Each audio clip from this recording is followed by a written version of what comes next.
श्री संस्थान गोकर्ण पर्तगाळी जिवंत मठांत रामनवमीचो उत्सव ही महापर्वणी आणि ही पर्वणी म्हणजे अशी की हांगा महारथोत्सव जो आसा तो ह्या कोंकणांतलो येद व्हडलो रथ खंयच ना आनी हांगा सगळें शास्त्रीय विधिवत वता म्हणून हांगा पंचमी साकून दसम मेरेन सगळो रामनवमीचो उत्सव चलता. मुख्य रामनवमीचो दीस म्हणजे आज फाल्यां हांगा पट्टाभिशेक रामाचो गुलालोत्सव आसा हांगा. आनी ही रामनवमी खुबश्या लोकांक दिसता कितें थोडे कडेन काल केल्या थोडे कडेन आज केल्या. खरें म्हणजे काल नम सुरू जाल्या दनपारांची नम सुरू जाल्या पूण त्या वेळाचेर राम जल्म ज्या नक्षत्राक जाल्लो तें नक्षत्र काल ना. नवम दशन म्हणजे नक्षत्र म्हणजे आसा तें नक्षत्र बरोबर आज 1:40 लागता आनी ह्याच नक्षत्राक रामाचो जल्म जाल्लो.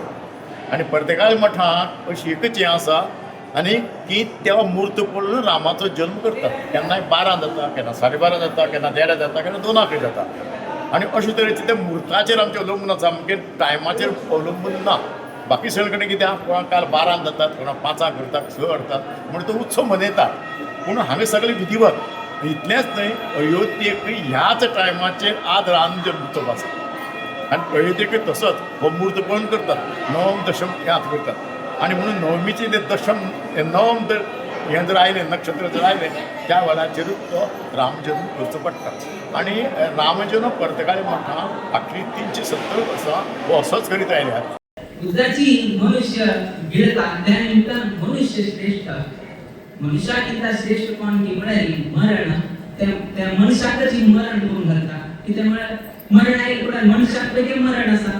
तर बुद्धाकिंता श्रेष्ठ मनुष्य आणि मनुष्याला मरण जाता आशिल्ल्या निमित्तान मरण हे श्रेष्ठ आणि मरणाकिंता श्रेष्ठ कोणे तरी आसता म्हळ्यार भक्ती म्हणून सांगता. कित्याक की म्हळ्यार जर तो भक्ती केली म्हळ्यार यमराज्यातले वैतेची त्या व्यक्तीक वापस वांचून हाडची तसली शक्ती आसा म्हळ्यार त्या भक्तीक मात्र आसा. आणि तसले तुमकां दोन जणांक मेळटा. एक प्रल्हाद रायाल हिरण्यकशिपून कितें त्रास दिवन कितें ताका मरणाचे तोंडान घातले वैतेची त्या प्रल्हादान विष्णूचेर दवरीत तसले भक्ती निमित्तान कितें ताका त्रास येवो कितें मरणात केल्यान ताच्या तोंडात केल्यान तो भायर आयला.